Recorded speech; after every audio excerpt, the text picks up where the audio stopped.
The Gentle Art of Swedish Death Cleaning by Margarita Magnusson। साफ सुथरे घर के फायदे जरूर होते हैं, भले ही वो एक छोटी कोशिश से हो, क्योंकि साफ सुथरे वातावरण से आपका दिमाग भी तंदुरुस्त होता है। और केवल यही कारण नहीं है घर को साफ रखने का, एक ये भी खास कारण है कि सभी अपना काम निपटा चुके हैं। आप कभी कभी अपनी लाइफ में आई फालतू चीजों को हटाने की सोचते हैं या बात के लिए टाल देते हैं। जैसे हम सामानों को हमारे बेसमेंट या किसी स्टोर रूम में रख देते हैं ताकि हमको उनके बारे में फिक्र ना हो। लेकिन जिन चीजों के बारे में आप खुद सोचना नहीं चाहते हैं वो काम की हैं क्या नहीं है, तो आपके जाने के बाद आपके अपने लोगों को क्यों ये सब करना पड़े। हो सकता है कि आपको साफ सफाई से सिस्टमैटिक रहना पसंद ना हो, तो the gentle art of Swedish death cleaning किताब की ये समरी आपको बताएगी कि ये सब कितना जरूरी है। रेगुलरली अपने सामानों का जायजा लेना और अपने घर को सिस्टमैटिक ढंग से रखना पीसफुल होता है और परेशानियों से छुटकारा दिलाता है।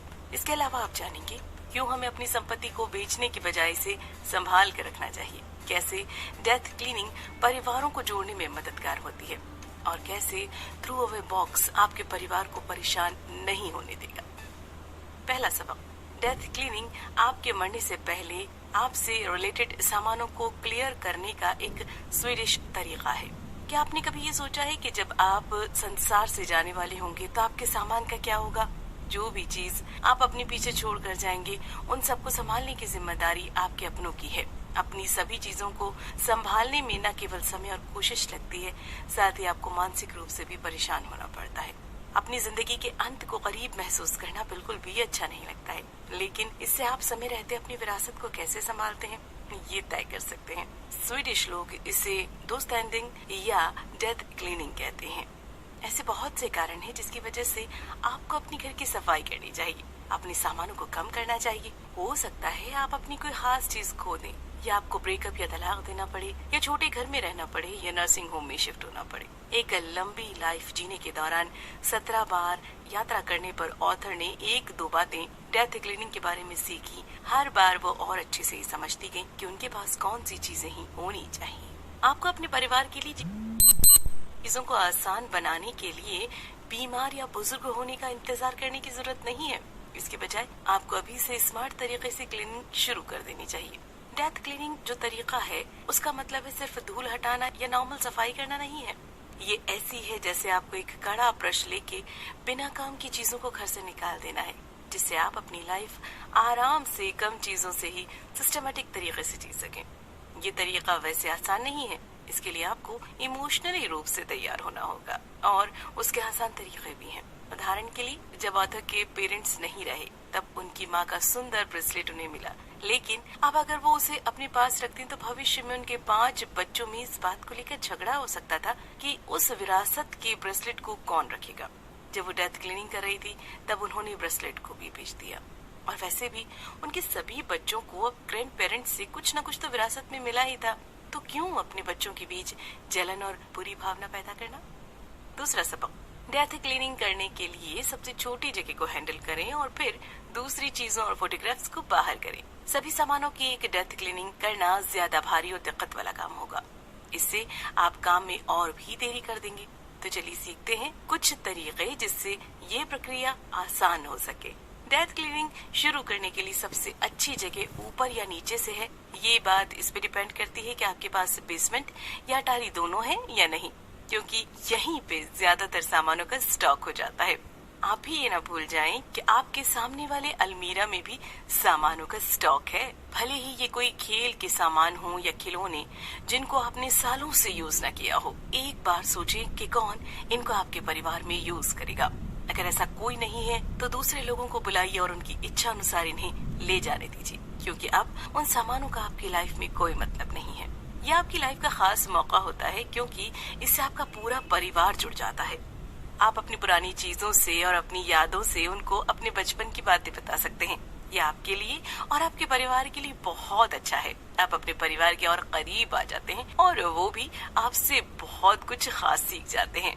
जितना ज्यादा समय आप अपनी चीजों के साथ बिताओगे उससे आप ये जान पाओगे कि आपको क्या चाहिए और क्या हटाना है, और ये भी कि ये किसको देना है। उदाहरण के लिए कि ऑथर की मदर इन लॉ ने अपने स्टोर रूम में काफी सामान रखा था। इसमें कुछ जापान से इंपोर्टेड सामान था, हाथ की बनी हुई बास्केट्स, महंगे चीनी आइटम और प्रिंटेड टेबल क्लॉथ्स, जो कि उन्होंने कई सालों में इकट्ठे किए थे। पर ऑथर ने अपनी लिस्ट में से हर फैमिली मेंबर जो भी उनसे मिलने आता था उनको एक सामान देना शुरू किया और इस तरह से उनके खानदान के सारे घरों में सुंदर चीजें आ गई। क्लीनिंग शुरू करने के लिए बेसमेंट या अटारी बेहतरीन जगह है। इसके लिए आपको सबसे पहले पर्सनल लेटर्स, कागज या फिर फोटोग्राफ से शुरू नहीं करना चाहिए, क्योंकि ये वो चीजें हैं जो सबसे ज्यादा सेंटिमेंटल, ह्यूमरस, भावुक और दुखी करने वाली होती हैं। ये आपको हर कागज पढ़ने पे मजबूर कर देंगी, आपकी मेमोरी को भी रोक देंगी और आपको आपके दूसरे सामानों को हटाने के काम से भी रोक देंगी। इसीलिए इन आइटम्स को छोड़ के पहले ये पता लगा लेना चाहिए कि कौन कौन से बड़े सामान हटाने लायक है, जैसे फर्नीचर, किताबें और बाकी के सामान जो ज्यादा जगह घेरते हो, क्योंकि जब बात आती है डेथ क्लीनिंग की तो साइज वाकई मायने रखता है। तीसरा सबक, डेथ क्लीनिंग के विषय को चतुराई, ईमानदारी और क्रिएटिविटी के साथ अपने परिवार के साथ जोड़े। अच्छी बात यह है कि आज के दौर में विनम्रता से ज्यादा कदर ईमानदारी की है, तो ये बिल्कुल सही है कि आप अपनों से ये सवाल पूछें कि तुमने अपने सामान के बारे में अभी से क्या सोचा है, क्योंकि किसी दिन तुम इन सामानों को संभालने के लिए इस दुनिया में नहीं रहोगे। अगर आपको उनके जाने के बाद उनके सामान की चिंता है तो यही सही समय है अपनों से ये मुश्किल सवाल पूछने का। जिनके बुजुर्ग पेरेंट्स हैं, उन लोगों की ये आम समस्या है। कुछ लोग इन चीजों को हटाने का काम रोक कर रखते हैं ताकि वे उनके पेरेंट्स के मरने के बाद इन्हें हटाएं। कभी कभी लोग डेथ क्लीनिंग करना तो चाहते हैं, लेकिन आरामदायक स्थिति में होकर। उस टाइम आपको ये सोचना चाहिए कि अगर हम उनमें से कुछ सामान लोगों को दे दें तो काम और भी आसान नहीं हो जाएगा, या ऐसे ही क्यों ना हम एक दूसरे की मदद करके इसे कर लें ताकि हमें सारा काम एक बार में ही ना करना पड़े। यदि आपके पेरेंट्स इस बारे में पहली बार ना सोच पाए तो आप उनको कुछ समय दें और फिर इस बात को उठाएं। डेथ क्लीनिंग करने के लिए ईमानदारी और अच्छे बिहेवियर का होना वाकई मुश्किल है, इसलिए अगर सारे हथकंडे फैल जाएं तो वाइकिंग्स की परंपराओं को लेकर आप ये कर पाएंगे। वाइकिंग्स के समय में अपने लोगों को दफनाते समय उनके साथ साथ उनके सामानों को भी दफनाते थे ताकि उनके परिवार उन्हें मिस न करे, क्योंकि उनके ज्यादा पुराने सामान नहीं होते थे। आज के टाइम में तो ये बिल्कुल भी संभव नहीं है, क्योंकि आज के लोगों के पास इतने ज्यादा सामान होते हैं कि उनको दफनाने के लिए स्विमिंग पूल जितनी बड़ी कब्र होनी चाहिए। चौथा सबक, डेथ क्लीनिंग करते समय हमें कुछ समझदार होकर सीक्रेट बातों का भी ध्यान रखना चाहिए जो कि सामानों से जुड़ी हों। आप सोचें कि यदि आपके पास कोई सीक्रेट है और आप उसे किसी को बताएंगे नहीं तो आपके जाने के बाद इससे आपके अपने चहेतों को नुकसान हो सकता है। सोचिए, आपके सीक्रेट बताने से आपके अपनों की सोच आपके बारे में बदल सकती है। आप ऐसे किसी शर्मिंदा करने वाले प्राइवेट लेटर्स, डायरी को हटाएं जो कि आपके किसी अपने को नुकसान पहुंचा सकता हो। आप इस खतरनाक डॉक्यूमेंट को कभी ऐसी जगह रखने के बारे में न सोचें जहां कोई न ढूंढ सके। बजाय इसके आप उनको जला दें या फिर शटर मशीन में खत्म कर दें। जब ऑथर अपने पेरेंट्स के जाने के बाद उनके घर की डेथ क्लीनिंग कर रही थी तो उनको उनकी माँ के सीक्रेट जगह छुपाए हुए सिगरेट के कार्टन्स मिले। इससे ज्यादा परेशान करने वाली बात ये थी कि उनको अपने पापा के सामानों में 30 साल से रखा हुआ आर्सेनिक का बड़ा टुकड़ा मिला। जर्मन स्वीडिश पे हमला न कर दें, इस डर से उन्होंने रखा था, लेकिन अब तक इसे रखा था। क्या वे ऐसा सोचते थे कि ये एक दिन काम आएगा? ऑथर ने सबसे महत्वपूर्ण यही सबक सीखा है कि कब सामानों को बाहर जाने देना चाहिए, चाहे वो नॉर्मल सामान हो, पेट्स हो या फिर लोग। पांचवा सबक, सबसे ज्यादा सोचने और समझने वाली बात यह है कि फोटोग्राफ्स को कैसे हैंडल करना है। जब एक भरा बड़े और समस्या वाले आइटम्स की डेथ क्लीनिंग कर लें तो अब समय है छोटी चीजों को हैंडल करने का जो कि ज्यादा इमोशनल दम रखें, जैसे कि फोटोग्राफ्स।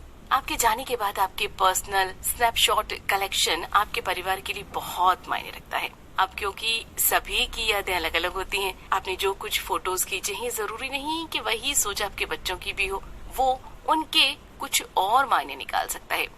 ऑथर की ये बात आपको अच्छे से समझा देगी कि कैसे आप उन फोटोज को अपने बच्चों को दें और उनसे पूछे कि कौन से फोटोज वो अपने पास रखना चाहते हैं। इस चीज ने ऑथर को सही साबित किया। उनके बच्चों ने पसंद के अनुसार फोटोज ईमेल में मांग लिए, इससे ऑथर को फोटोज उनमें बांटने नहीं पड़े।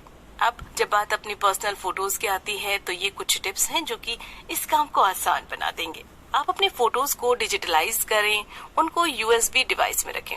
ये आपके करीब की चीजों को आसानी से बहुत छोटी जगह में समेट देगा। ऑथर की सलाह ये है कि आप 65 की उम्र से पहले ही डेथ क्लीनिंग ना करें। हालांकि इस उम्र में लोग अपने आप को बुजुर्ग समझने लगते हैं, लेकिन इस उम्र में आप इतने जवान होते हैं कि आप अपने सामानों को आराम से धीरे धीरे हटा सकते हैं। याद रखें, gentle of art death cleaning आपको ये बताती है कि आप कैसे अपनी कुछ खास ही लेकिन जरूरी चीजों के साथ जीवन जिए, क्योंकि ये किताब आपके पीछे रह जाने वाले लोगों के लिए भी है। कुल मिलाकर जब आप अपनी डेथ क्लीनिंग करेंगे तो आपको यही सोचना है कि आप अपनी चहेतों के लिए क्या छोड़कर जाना चाहते हैं, ताकि आपके चहेते लोग आपकी फालतू चीजों से परेशान ना हो और समय ना खपाएं। ये काम समय रहते शुरू करें ताकि आप अपने